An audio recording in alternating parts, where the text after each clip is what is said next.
ನಮಸ್ಕಾರ ಎಲ್ರಿಗೂ. ಈ ದಿನ ಹಿಚ್ಕಿದ ಬೇಳೆ ಹಾಕಿ ಅಕ್ಕಿ ರೊಟ್ಟಿ ಮಾಡ್ತಾಯಿದ್ದೀನಿ. ಅದಕ್ಕೆ ಹಿಚ್ಕಿದ ಬೇಳೆ ಹಾಕ್ಕೊಂಡಿದ್ದೀನಿ.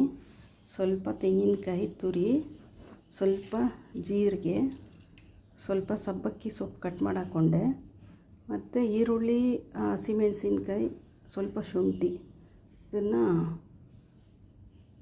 ಮಿಕ್ಸಿ ಜಾರ್ಗೆ ಹಾಕ್ಕೊಂಡು ಪಲ್ಸಲ್ಲಿ ಓಡಿಸಿದ್ದೀನಿ, ಪಲ್ಸ್ ಮೋಡಲ್ಲಿ.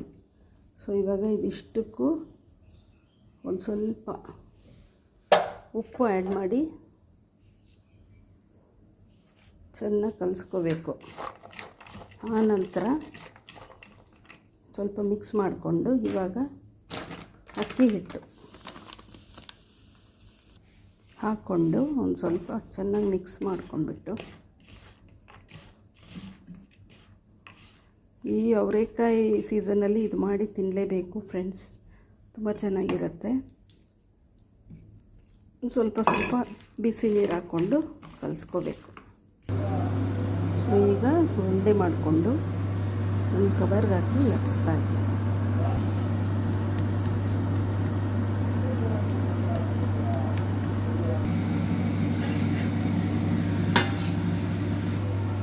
ಇದಕ್ಕೆ ಕಡಲೆ ಬೀಜದ ಚಟ್ನಿ. ಸೊ ಅಕ್ಕಿ ರೊಟ್ಟಿ ವಿತ್ ಚಟ್ನಿ ರೆಡಿಯಾಗಿದೆ ಫ್ರೆಂಡ್ಸ್. Thanks for watching.